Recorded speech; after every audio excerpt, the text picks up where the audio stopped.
Hi everyone, welcome back to my YouTube channel. As someone who crochets a lot, and I mean really obsessively, my hands really go through it.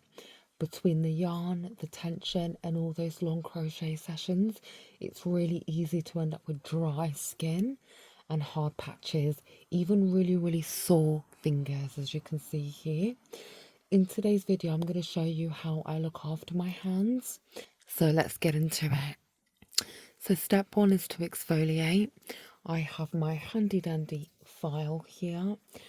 What I tend to do is file down any hard bits of skin, especially around my fingers and palms.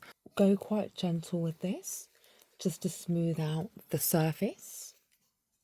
You don't want to overdo this part, just tidy up the rough spots just a little bit. But I like to go in with a scrub. You can use sugar scrub or you can use salt scrub. You can use store-bought or you can mix a little bit of olive oil and sugar and it works wonders.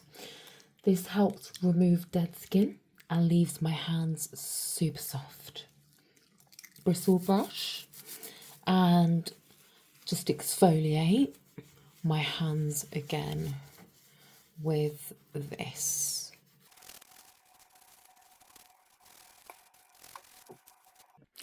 The next step is moisturising. This is a really important step.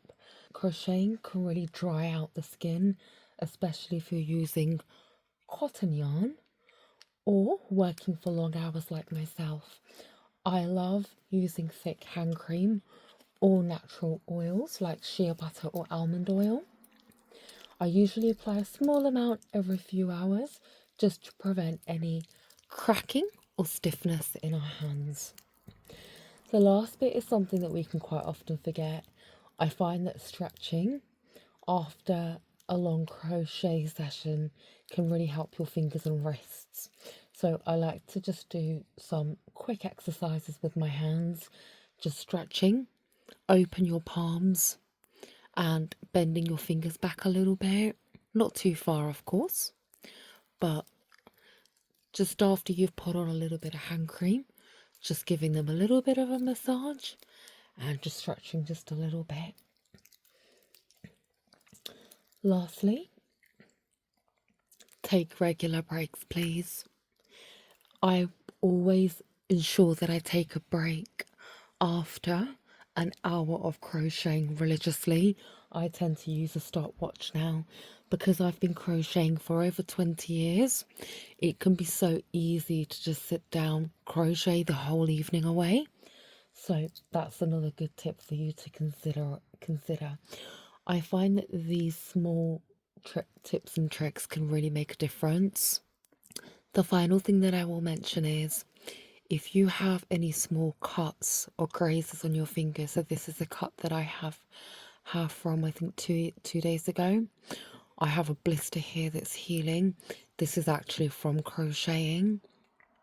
I completed a scarf and I completed it quite quickly and I used some scissors to cut the tassels for the border of the scarf, so I have that from there.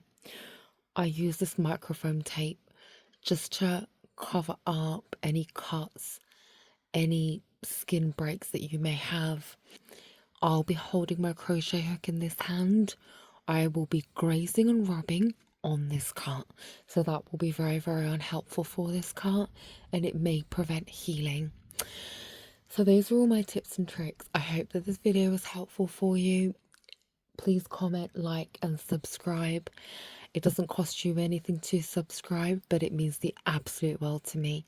Thank you so much for watching and have a blessed day. Bye.